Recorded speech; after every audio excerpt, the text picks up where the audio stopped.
Good afternoon, everyone, and welcome to JBDC's Virtual Biz Zone. My name is Dania Bennett, your host for this time slot. And this time slot is facilitated by the JBDC's Technical Services Department, responsible for assisting clients with their product development needs from concept to market.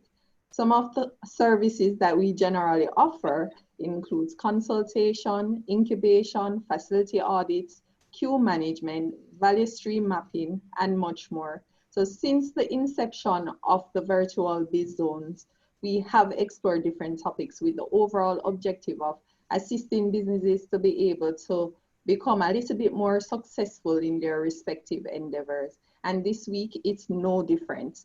However, before I jump into this week's topic, just to let you know, if you're joining us for the very first time, a special welcome to you.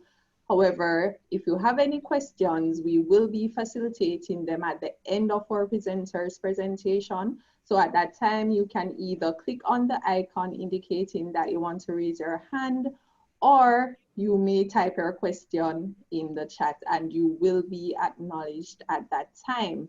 So this week, we will be diving into managing operational efficiency for MSMEs. And our presenter is Mr. Jason Bennett. Mr. Bennett is a production engineer here at the JBDC, and he's a graduate of the University of Technology, where he obtained his bachelor's in industrial engineering. He also obtained a diploma in mechanical engineering. He has yellow belt certification in Lean Six Sigma, and he also has over 15 years experience in the field. So he is very competent and qualified to address the topic today, managing operational efficiency for MSMEs. And if you really think about it, this topic is very important towards helping us to reduce waste and just maximize our profits where possible. So, Mr. Bennett, our esteemed presenter today, over to you. Thank you, Dana. Good afternoon, everyone. I am, as Dana mentioned, I am Jason Bennett, and I'll be a presenter for managing operational efficiency for the MSMEs. I have a PowerPoint presentation that I'll share with you all.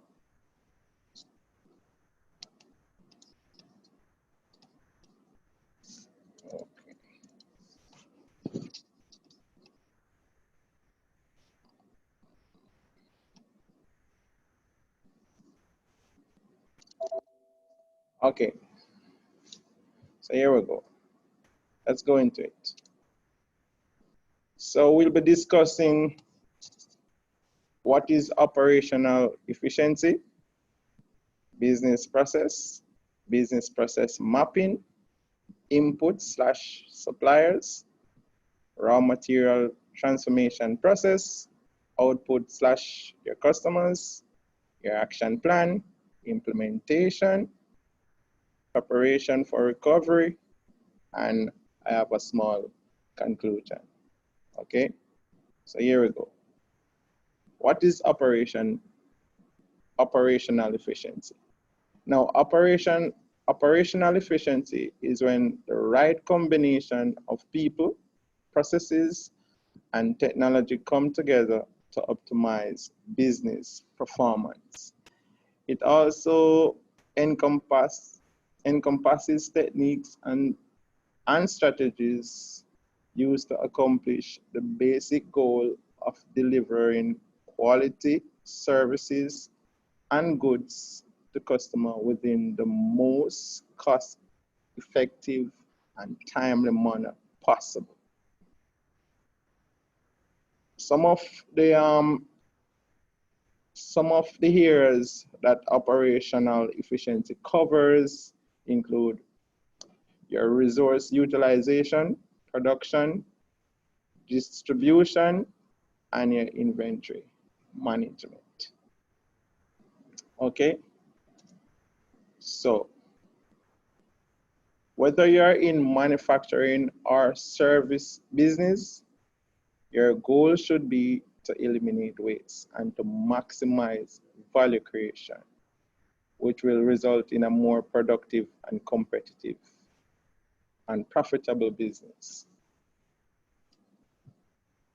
Now, for your business process. A business process is a collection of related activity or tasks whose ultimate objective is to produce a product or service for a customer. And a process is to transform physical, digital, and human resources into value for your customers. Now, most of the time in business, we have to do something we call a business process map. And that's quite simple. Now, this is a technique which used to depict the process steps and show how a process should function from start to finish. I have a small diagram here which would show what, this is just a small diagram that basically show what your business process map look like. It have the input, which will be your raw material. The raw material is process, which is the transformation stage. And then you have the output, which is the finished product. And that finished product will be delivered to your customer or your client. Now, you will get feedback from your customers and client. And that feedback will go back to whatever input you have and the process continue. It's always a continuous improvement process map. Now, for your input of raw material, or your customers, or your suppliers, especially within this time where we have a pandemic on hand, you have to make your suppliers your allies. And that is simply make sure that you develop a good relationship with your suppliers of raw material. Reach out to them. Reach out to the critical ones, especially the ones that supply raw material that is very important to the product that is like the cash cow for your business. So reach out to the critical ones, keep in touch, let them know what's going on if you're still producing or all the challenges that you're facing, whether it's quality or it's quantity in terms of the amount needed. Confirm timely delivery of supplies. All right, that's very important to know whether your supplier will be on time or it will be running late, because that will determine at the end of the day your delivery time of your finished goods or your inventory as well. Identify, help, and save suppliers, especially in this time again. We need suppliers that will take health and safety very, very serious at this point in time. Now, for the transformation stage or activities, it's very important for you to start with an assessment. You need to assess at all times, even if you're in production and you think that everything is going fine. You always have to assess and analyze your process to ensure that it keep going in the direction that is productive for the business or the manufacturing section of the business. The first step in any efficiency drive is to take stock of the situation. Be on top to ensure that everything is going fine. Measure what matters. Identify operational metrics or key performance indicators, which will drive your customer experience. Question that you need to ask yourself: do you have a standardized or streamlined process for fulfilling your customer order? Do you have the appropriate tools and checklists in place? Involve your people. Get your employees involved. The members of your team are the closest to the operation process, so get them involved. Engage every single employees to help find solution where there is problem. You not only get the benefit of their good ideas, but also get them to buy into the changes, especially in this time again. We have to get our employees engaged so that it's easy for them to acknowledge change because they're a part of the change that is making. All right. Identify problems. In order to fully understand a problem, you need to go to the source and find all the contributing factors. Find the root cause by analyzing the fundamental cause of a problem. Now, there are quite a few techniques that can be used to analyze a problem. You can use a technique known as root cause and effect analysis, or you can actually use Six Sigma approach or value stream mapping again to identify what causing the problem. Now I'm going to show you a simple method that can be used. The who, what, when, where, why, how. These are some questions you would ask. Who is concerned or need to be informed about a particular problem that you're facing? What are the processes, products, or service in question? When do the problem occur? Where do the problem occur? Why do the problem occur? How do we fix the problem? If you can answer all these questions within your operation, then you can find the root cause to some of the problem that you're facing. Now, identify sources of waste and inefficiency. We can do that using a 5S methodology. Now, 5S methodology is about getting rid of waste itself. So that approach will allow you to clean, you clean and you organize so that it's very easy for you to locate any form of tool or any material within your operating space. Lean manufacturing. Now, lean manufacturing is where you identify all different non-value added activity as well.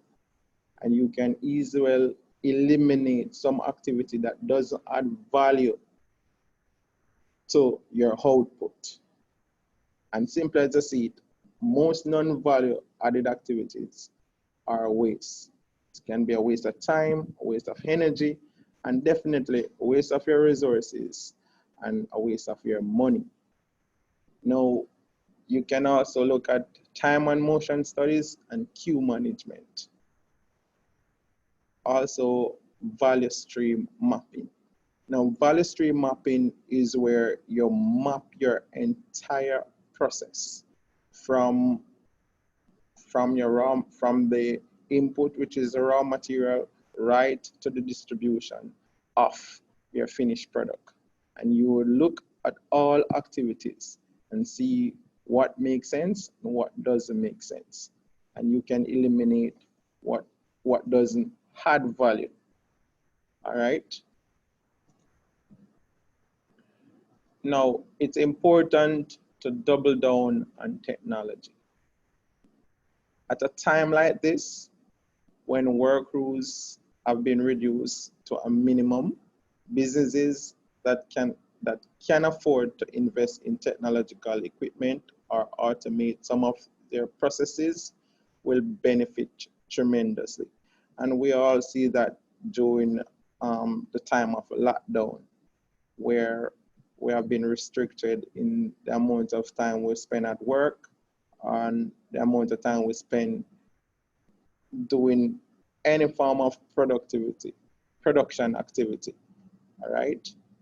The businesses that keep afloat are the one who invest heavily in technology and who have automate certain aspect of their operation that allow the necessary distance from each other, that allow they can work with minimum staff or skeleton staff, so to speak, because some of their process is automated. So that doesn't need anyone there. Now, the businesses that invest in remote system, cloud software, and online commerce are now in a much stronger position than the businesses who delay. And we can see that right now, most business is playing catch up because now they are seeing what's happening and they are willing now to invest. But businesses who already invest are far ahead than their competitors. Every entrepreneur should see the current crisis as an opportunity to simplify processes with an eye on greater automation once things pick up again. So yes, some of us may be behind, but that doesn't mean to say that we are off. We can still get back on track. But we have to bear in mind that technology in this time will play a great and critical role in our business operation, especially production and somewhat service business. Now, after we look at all these, we have to propose solutions. So fully examine different options, taking into account how other team/employees will be affected. Come to a consensus on the best solution moving forward. Plan alternative in case of the first solution doesn't work. We have to have our plan A and our plan B. Because what happened during the start of this year, no one anticipate that we will go into a lockdown for so long, and it affect most businesses.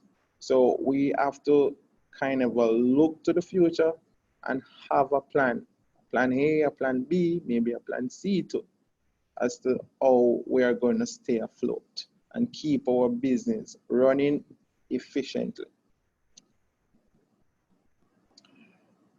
Some organization will need to look at their organizational culture and change, because it's very important. Everything that is taking place now requires change, and we have to change our mindset as well.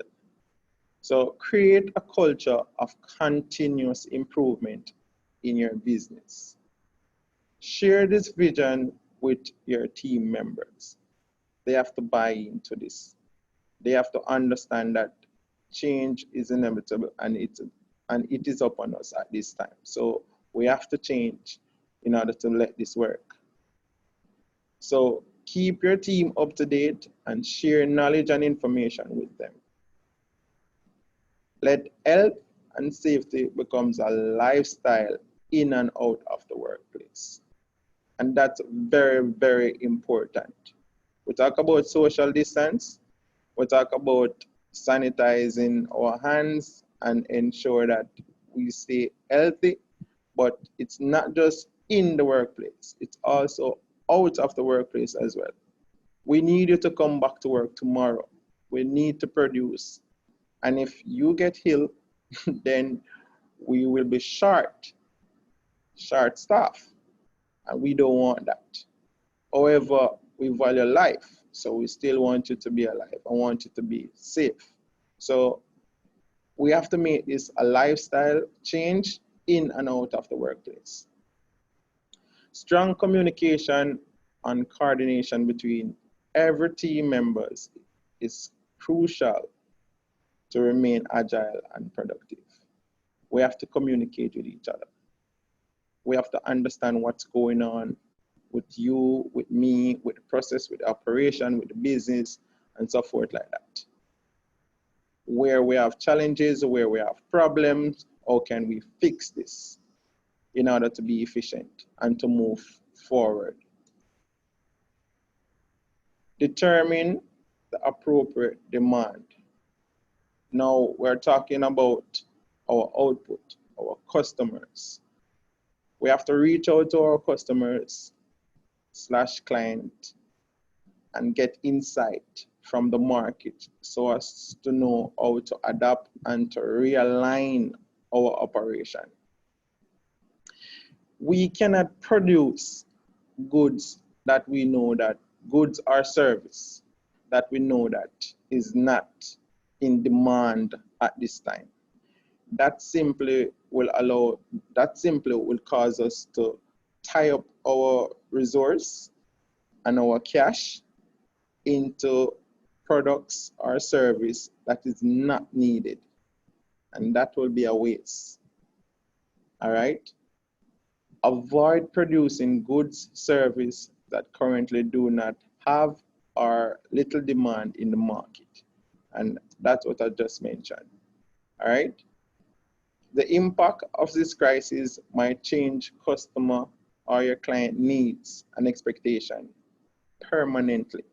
So it's important for you to reach out to them, have an understanding of what they need, and know how you're going to position your business in terms of how you operate, what should you produce, what service should you offer, and so forth. Entrepreneurs need to closely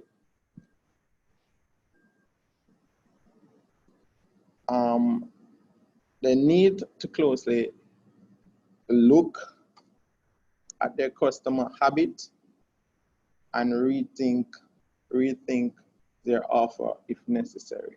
So you have to look at the buying pattern of the market or the goods that you're putting out there in the market.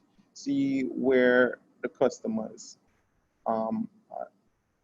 within the market is heading and shift your operation to that direction to keep afloat within this time. Now, share the market information with the team. So precious resources don't get tied up in unneeded inventory, finished goods, or activities that can't immediately recover. So the team have to have an understanding. The team have to have an understanding of what's going on out there in the market, so that when you make your decision within your operation or production space, they know, they understand, and they're willing to work with you. Production team will have to move quickly, in some cases to modify their processes and method, like a layout, to meet the changing need in the market. Sometimes you'd have to, based on what's going on out there now, you'd have to make some changes to your operation and to your business. And because of social distance as well, because of the goods or service that is required out there on the market, you definitely have to make some adjustment. And that means adjustment not just in what you produce, but also within your layout to adhere to social distance and so forth like that. So it's very important for your production team to have an understanding of what's going on and your strategy that you're coming up with to produce goods and service in an efficient manner. All right. So you have to develop an action plan around your operation, you know, and that action plan will have to have a solution that you will be implementing to meet the demand of your customer as well. Allocate sufficient resources and establish a timeline. It's a very important. Timeline is very important. Your customers won't be waiting too long for you to produce the goods that they need. Because remember as well, you have competitors out there, and you don't want your competitors to take advantage of the market and you get left behind. So your timeline is very important, and the allocation of resources is very important as well. So monitor progress and standardize the solution as you can apply it across your business. As I said before, operational efficiency is an ongoing process. You fix a particular situation today, you have to analyze it tomorrow and see where you can improve on it and keep improving, because you're not just gonna get it in one go. So you have to keep analyzing and improving and see room and scope of improvement, and you improve and you improve and you improve until you get it to where it's supposed to be. Now, for the implementation stage, take a step-by-step approach rather than tackling everything at once. And that is so true. You cannot fix everything one time. You have to take it step by step on a daily basis. Set target, reach your goal, and then improve. And set target again, reach your goal and improve. Step by step, you continue. So, for example, if you observe that there is a bottleneck in your operation, then you will take the necessary step in getting rid of or eliminating that bottleneck. But as you move along in operation, that bottleneck will move somewhere else, and you would have to take another approach to solve that. So you have to take your time step by step to smooth out your process and operation. Focus on a few priorities will enable you to see results faster. So the thing about what I'm saying here is you have to look within your operation and see what is priority, what makes sense, what doesn't make sense, what should you focus on first, what is critical and what is not, what should you be working on now, and approach it in that manner. So you fix the problem that is more important, or you prioritize your problem and fix them step by step. Assign specific team to specific problems or processes for redesign. That goes hand in hand with the two first points.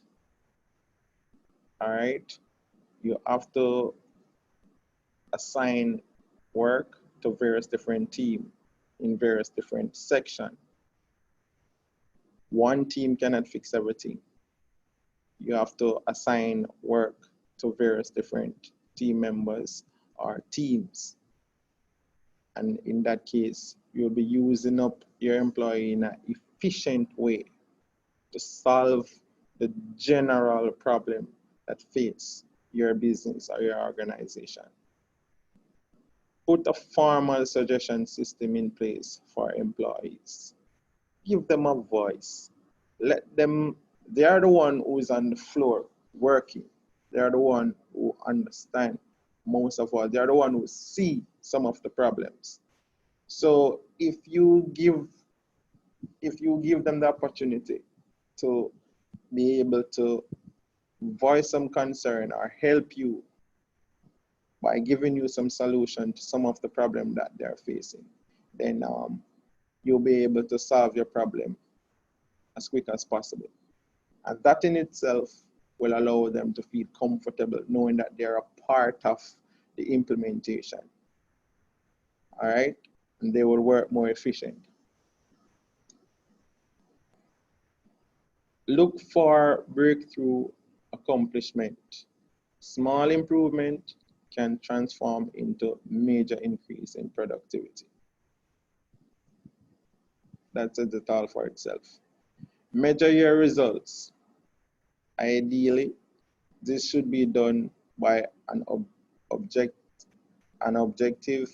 outside a party. So sometimes it's important for you to take in someone in the organization with a fresh eye to look and see what you're doing, and I guarantee in most cases they will see some flaw or a situation that need to be improved on. Some things that you haven't seen or your employee, and they will give you ideas as well as how to fix or how to control any form of bottleneck or any form of problem that they notice within your system of operation. All right.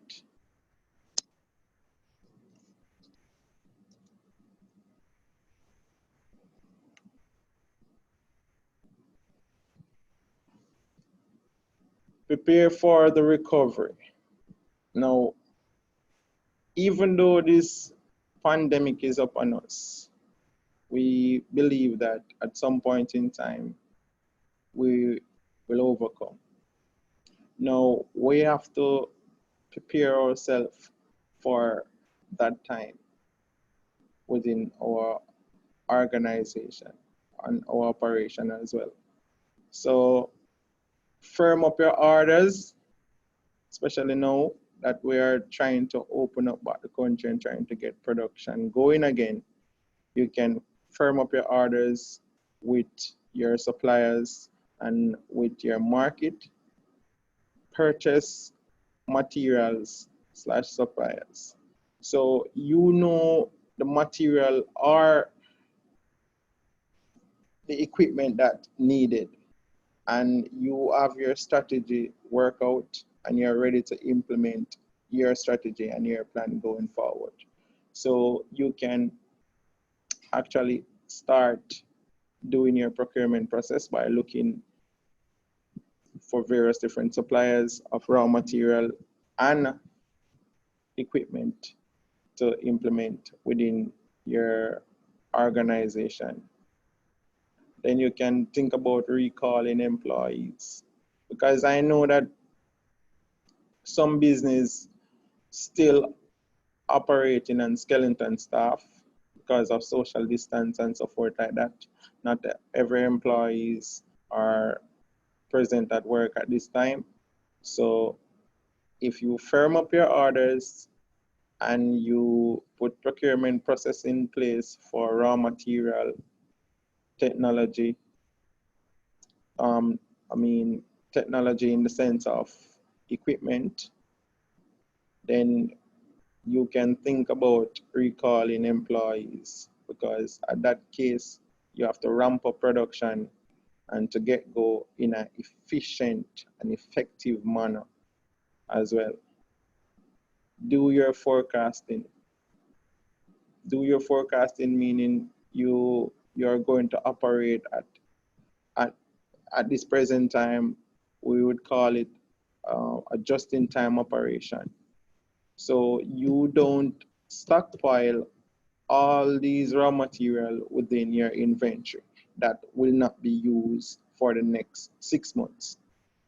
You would only stockpile raw material that you are going to need immediately.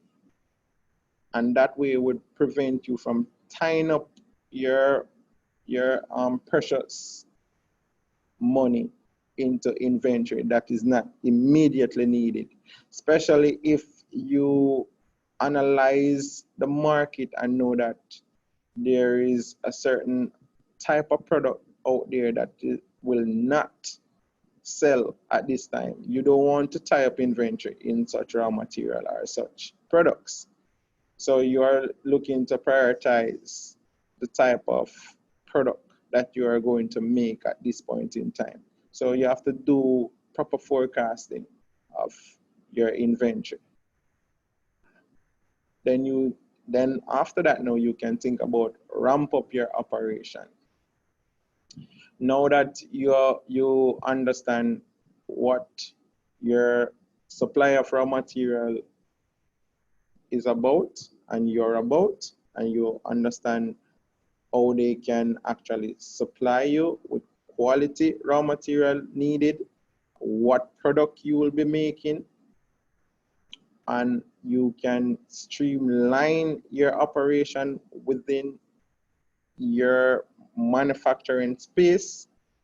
You have an understanding of what the market needs from you and how you can supply your customers. Nothing should stop you from ramp up your production, because you know the goods or service that is in demand and you can supply them with that. So you can go ahead and ramp up your production. All right.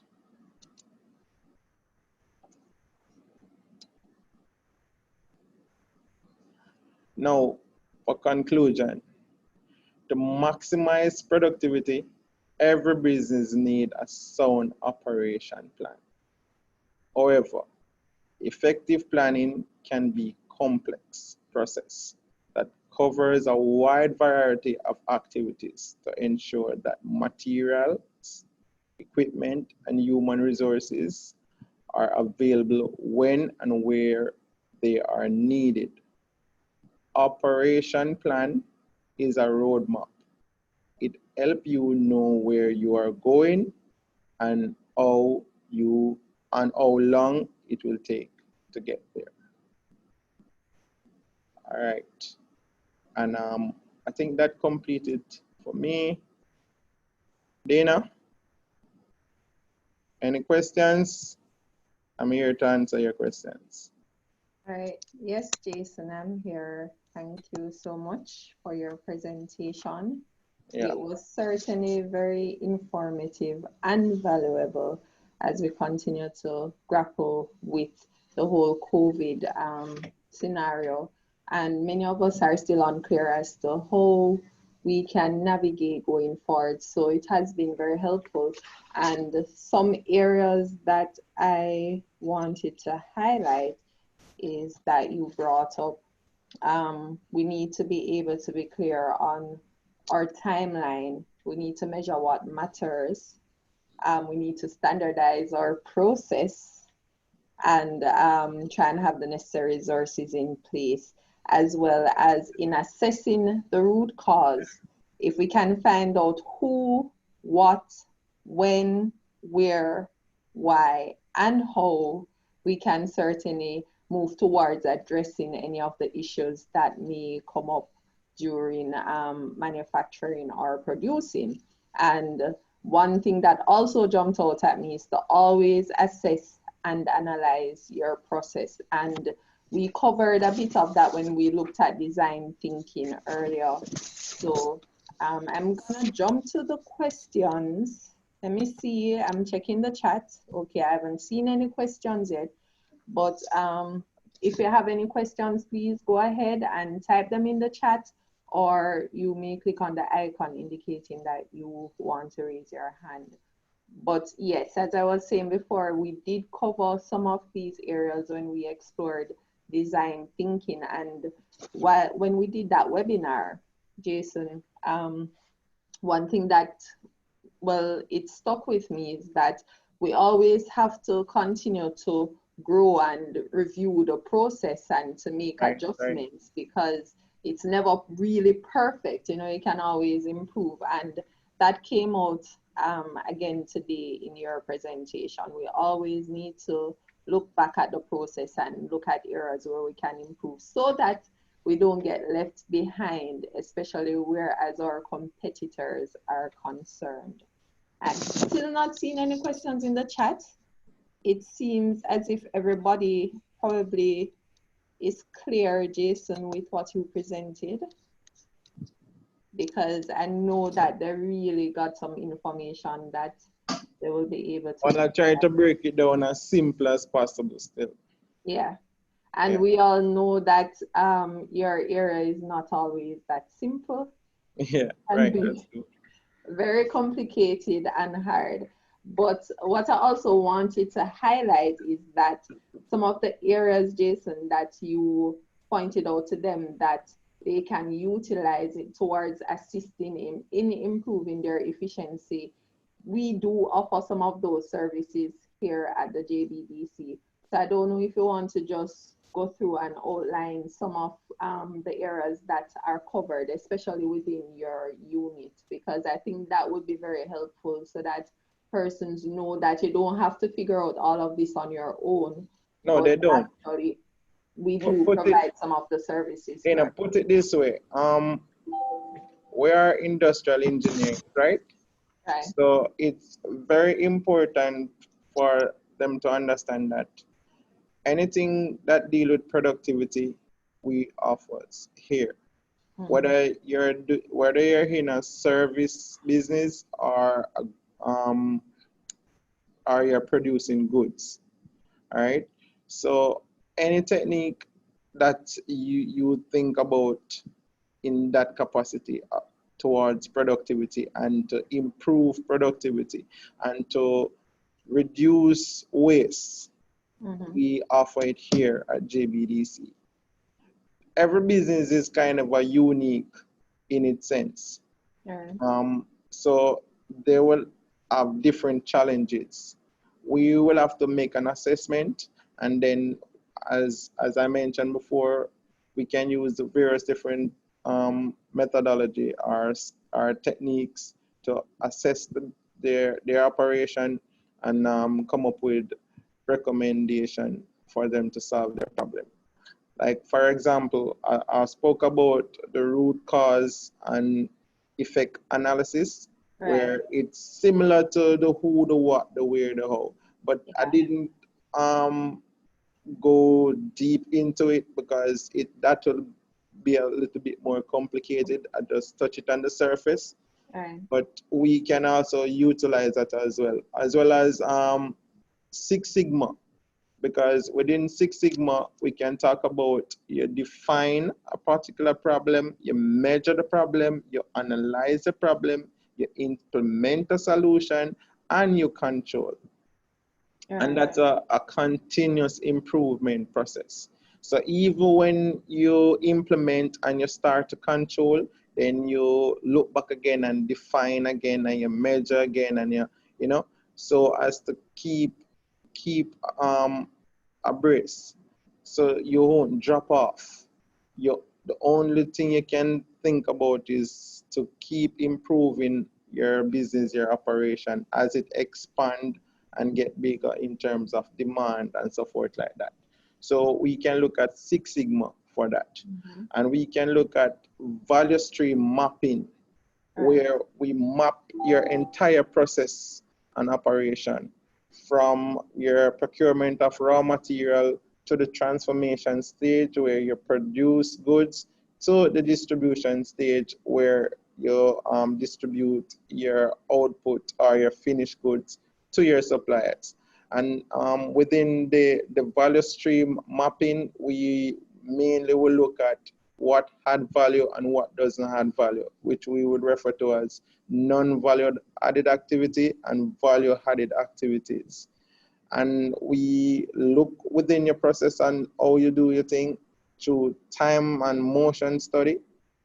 And we can actually come up with recommendation as what what you can eliminate from your process, what add value to your process, what activity add value to your process, as opposed to what doesn't add value to your process.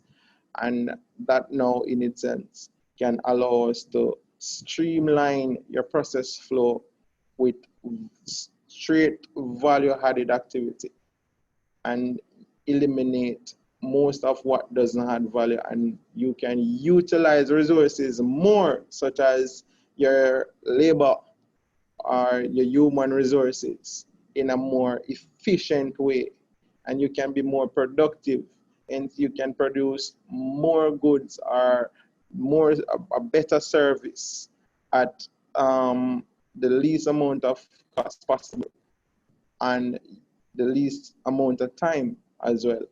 So if you can cut back on time and cut back on your expense, then you're in the goal of saving. And earning more in terms of profit. Earning more in terms of profit, right. And I think that's where all businesses ultimately want to get to, being profitable, especially with their operations, and especially during a season like now, whereas COVID is a big factor in terms of addressing how we operate and how we deal with our clients and everything else. I'm seeing a question here for you, Jason. Okay. And Andre Samuels is asking, 5S methodology, what does 5S stand for and what is involved? I know you covered some of that earlier, so I'm not sure if Andre missed a little bit, but if you could break it down for us, that would be very good. Okay, so 5S is saying that you use 5 S's, and it's just 5 words where you will sort, you will shine, which is to clean, you will standardize, and you would also implement. So basically what you're doing is actually keeping the 5S methodology is to actually keep your work here clean as possible, where you where you can identify all tools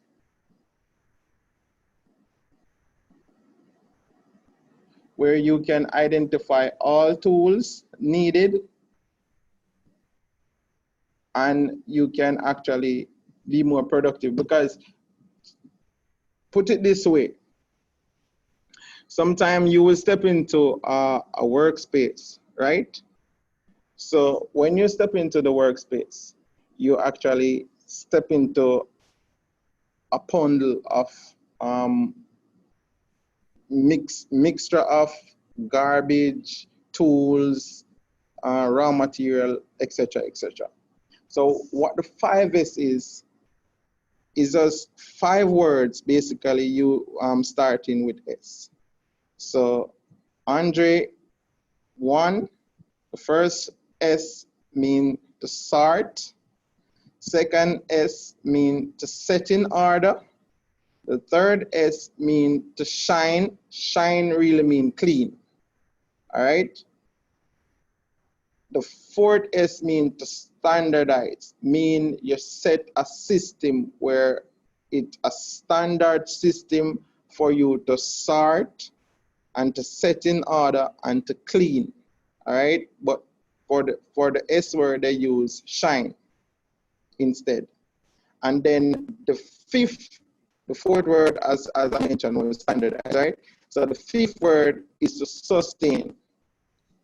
All right, so that's what the 5S cover. 5S is just 5 simple words starting with S that you can use as a technique or a methodology. So you sort, you set in order, you standardize, no, you shine, which is to clean, you standardize, and you sustain. That's what 5S is really all about. So it's a form of technique or methodology that you can try to embed in the culture of your organization and that will be a part of how you operate. And certainly, if you continuously do that, it will assist you in operating more efficiently over Yes, time. definitely, because the 5S methodology is not just for saying that you have a given task for an individual who will be doing the sorting, the cleaning, the setting out and thing. It's for the entire organization to understand that. As we're calling is saying that it's an habit, but it's more than just an habit. It should be embedded in the culture of the organization. It's more like a culture. So you would have everyone understand that when you don't use a particular tool, you would clean that tool and you would place that tool in the area that is allotted for that tool. All right? And you have a culture where individual will understand that it's not just for the cleaning, the person who sweep the floor to ensure that the floor is clean. It's the duty of everyone working within the organization to understand that it's important for the 5S principle to be applied on a day-to-day basis, and that can be very, very, very, very effective when it comes to production as well. You don't have the time to be digging up rubbles to look for a particular tool. You know exactly where that tool is located. So, for example, this individual within an operating space or a production space where he have to be looking for his tool on a daily basis. If he spend 15 to 20 minutes trying to gather all the tool that is needed to do his work, that's 15 to 20 minutes of your production time loss. Now, if all those tools are placed in a particular area, then you can just go ahead and pick up those tools and get your work going, and there wouldn't be any problem. It's very easy. Okay. Right. And Charlie, I know she said that she likes the whole essence of it being embedded within the culture of the organization. She was saying it's an excellent point. But Yes. Andre Samuels also had a follow-up question. Okay. He said, automation is good, but for small businesses that could be costly. How do you balance automation and cost? Okay, that's a good point. For small businesses, I know most startup cannot go to automation, but that should be the aim. Ultimately, that should be the aim, because all right, especially during the last couple of the last 2 months, where we were limited to the amount of people that can be in any given location. Automation will be very important there. So you find that what happened there for businesses who have a certain part of their operation automated, they are in the driving seat. They're at a big advantage.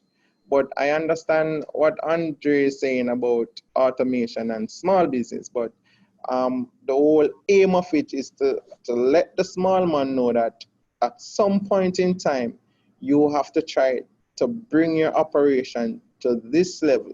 And automation is not just only to minimize social distance or so forth like that, or to maximize the whole effect of social distance. It's automation also will save you a lot of money, and it will also allow you to produce goods in a more timely manner.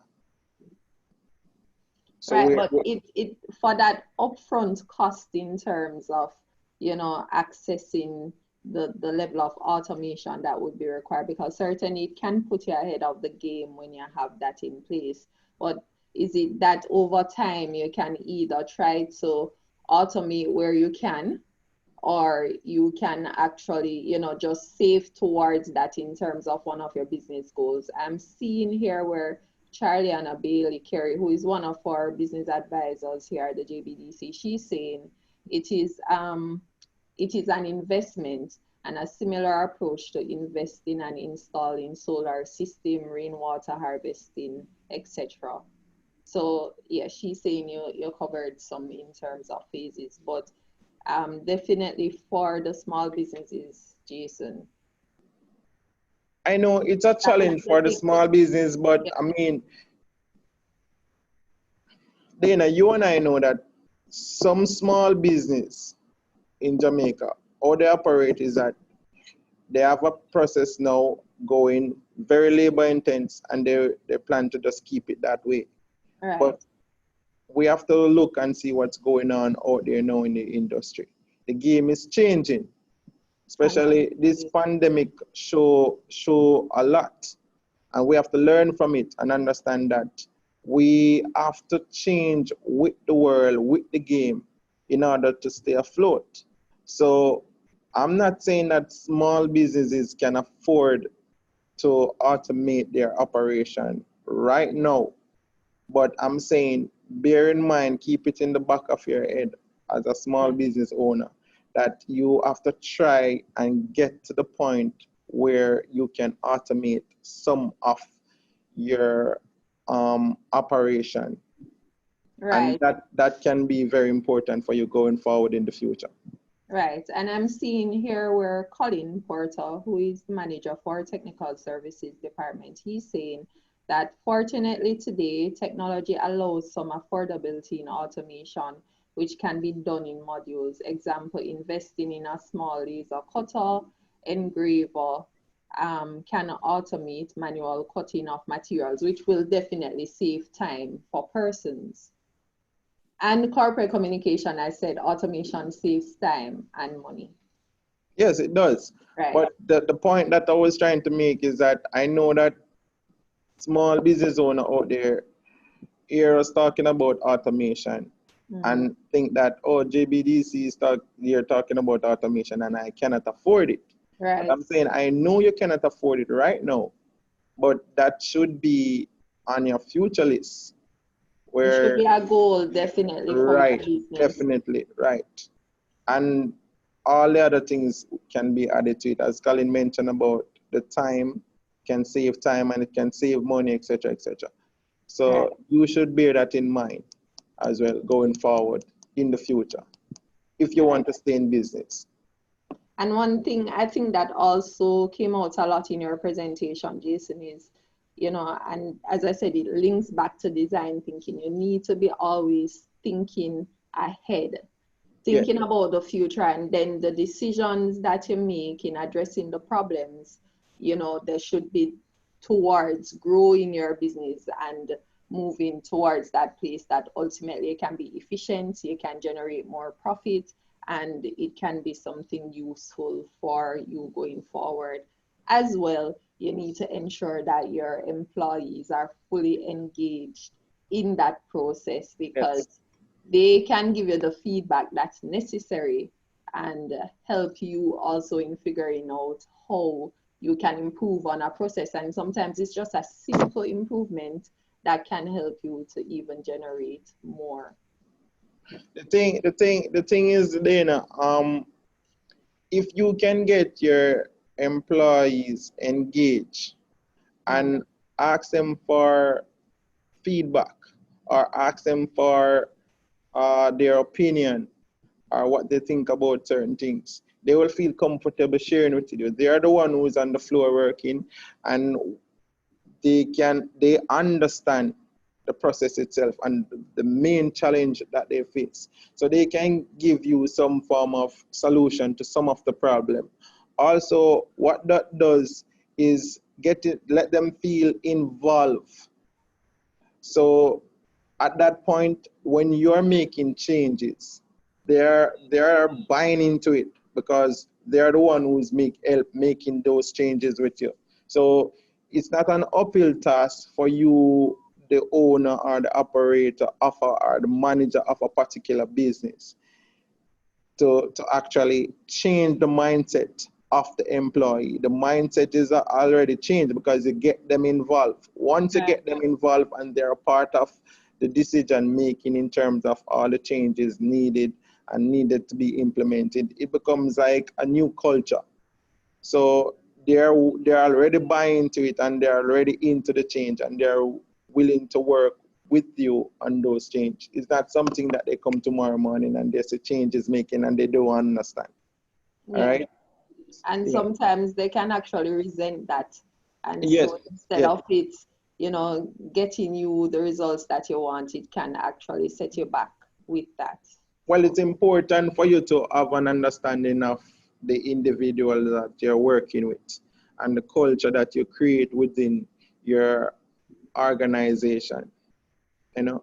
And at this point in time, we're facing new challenges, and we need to change in the direction that we're seeing the world is going now, so that we can stay within the business of operation. So it's very important for us our business owners to look at the culture of their organization and see how they can actually change the mindset or change the culture into a continuous improvement culture where we're looking at ways and means to innovate and keep growing and improving and things like that. No, it's very important. Definitely, Jason. And Andre Samuels has said, thanks, he agrees with the point of view. I am not seeing any more questions right now, but there was something I wanted to ask you about in your presentation. You had highlighted the whole issue of raw materials and just getting enough for what you need for the production, as opposed to tying up some of your resources, which to me was a very good point. But especially when you looked at a season such as COVID, when there was the onset of that and everybody started to rush to the supermarket to try and get this and try and get that, in the view that things would become scarce. How do you really mitigate against that when you say, okay, I may only need this to generate production for X, but down the road you may be thinking, I may not have it. So if I cannot make any products, then I won't be able to have a business or money. So, you know, I don't know, how can you really balance that? All right. First thing, you'd have to ensure that the product that you're making is something that is in demand. Okay. And because you'd have to analyze and look what the market is saying and ensure that the product that you're making or the service that you're providing is something needed. So with that being said, you, as I said before, you have to do something known as forecasting.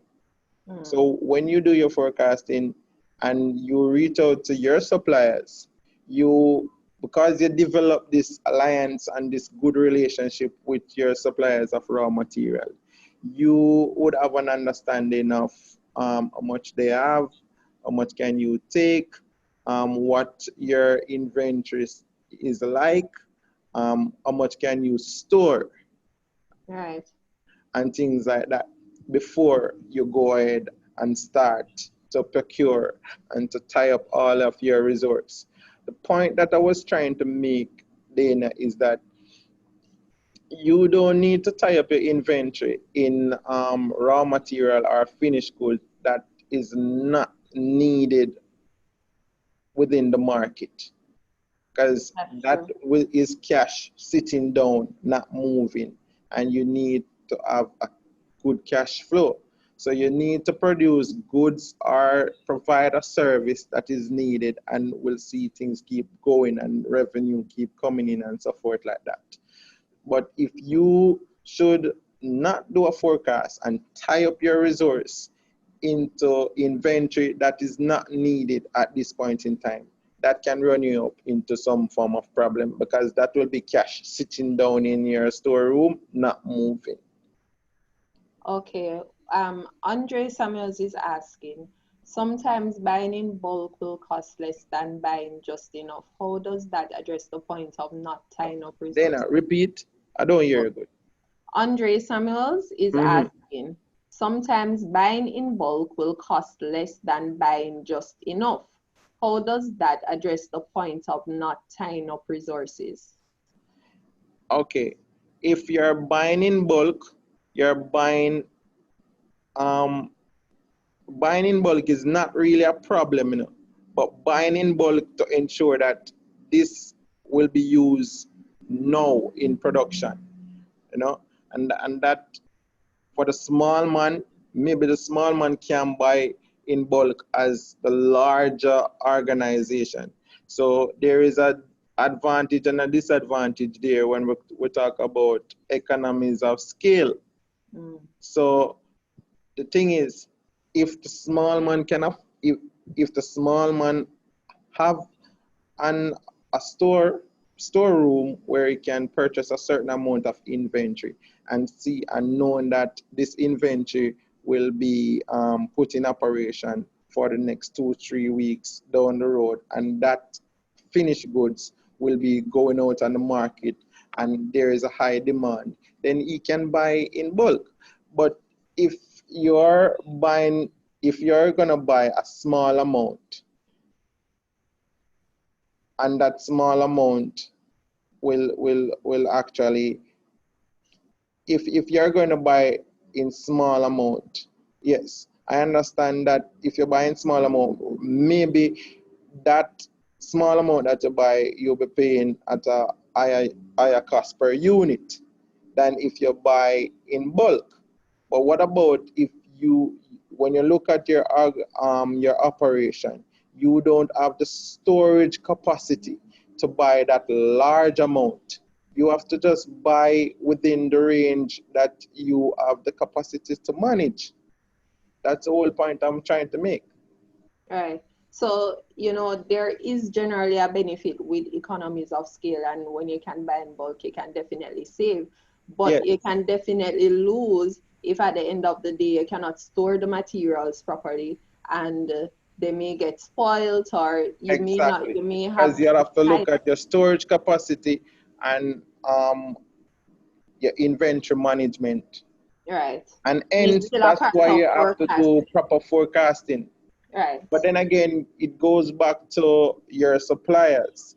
You have to develop a good relationship with your suppliers. So you know that if you have a good relationship with your suppliers and you can buy a certain amount and they can actually keep it for you and you will take it off and in a certain amount of time or within a certain time, then fine. But if you cannot do that, then you'd have to just work with a just-in-time operation. Yeah. Okay.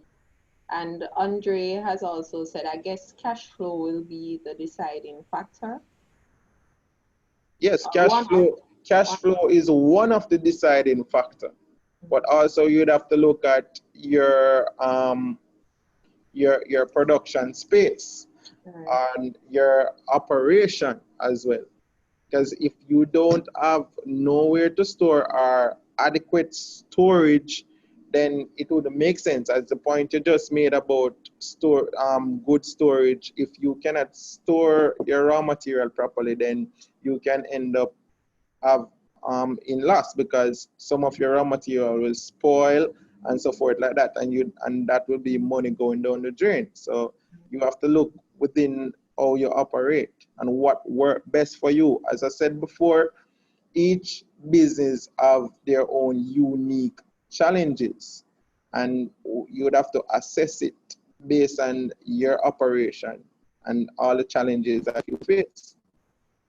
Because everyone doesn't have every business doesn't have the same challenge. It may be similar, but not the same. Yes, that's very true, Jason. And that is why I'm so happy that people like you are here at the JBDC to assist these entrepreneurs with Yeah. determining how they can save and what changes that they can make, to help their business to grow. Okay, I have one more question here from Beth Campbell, and she's saying, in addition, proper inventory management must also consider most efficient and timely use of resources / money on what's needed now to deliver and respond to need that adds income and value to business and customer clients. I guess it was a statement, not Yeah, really. man. And we did mention about what Miss Campbell there is saying. It's the same as we mentioned about it's a technique that we call the Kanban system or the just-in-time operation. So proper inventory management there, the manager of the inventory would have to ensure that proper forecasting is done so that they know when to place an order, how long the order will take, how long they can keep goods in storage for, and how much needed for processing and operation. So it goes back to two main things. You have to have good relationship with your suppliers, and you have to have good relationship with your customers and understand what the market want so that you know you can produce that for them in quality and quantity as well. Yeah. Okay. All right. Thank you so much. She's saying she came in late, so she missed that point. Okay, so no problem. She's saying thank you. All right, I'm not seeing any more questions right now, Jason. And I think I can wrap up based on the fact that I think your presentation was quite informative. And of course, you are here at the JBDC just in case somebody may need to get an additional questioning, or if they need to get additional information on how they can go about accessing some of these services that we offer, such as the value stream mapping, queue management, which we did a presentation several weeks ago on queue management. You know, yes, it's very useful now. Very useful now, especially within service operation. Right. Right. And you know, right now with COVID, when especially they had very long lines, it was very useful. So you can actually access, you know, getting support on that here as well. Jason Shawnette Ray has said great presentation, and she has learned a lot. Love the 5S. Right. No problem. So if you really want to access any of these, don't hesitate to contact us. Jason's email is jbennett@jbdc.net, or you can contact the JBDC generally at info@jbdc.net or any of our social media pages. You may access the technical services department via 758-3966-8. That is, sorry, I should have added 876. That's 876-758-3966-8. So please go ahead and check us out, whether on social media or by giving us a call or emailing us. And don't forget also that if you want to review this webinar or any of the webinars that you may have missed before, be it the queue management, design thinking, or any other webinar that we have covered, you can access it via our YouTube page, JBDC Jamaica. So please head on over there, visit the page, subscribe to it, click on the notification bell so that you can receive alerts on new content. So it was my absolute pleasure. Jason, as I said, the information you provided today, it's certainly very valuable, and your presentation was so informative. So I really want to thank you again for this webinar. Also, next week, we will be looking at the power of the logo, a critical part of the brand story. So please don't hesitate to join us next week, and we definitely will be providing you with some very informative informative areas that will be covered under the brand story. And until then, take care of yourselves and be safe, and we look forward to you being a part of our presentation, or webinar rather, sorry, next week. So thank you. Okay, bye. Bye.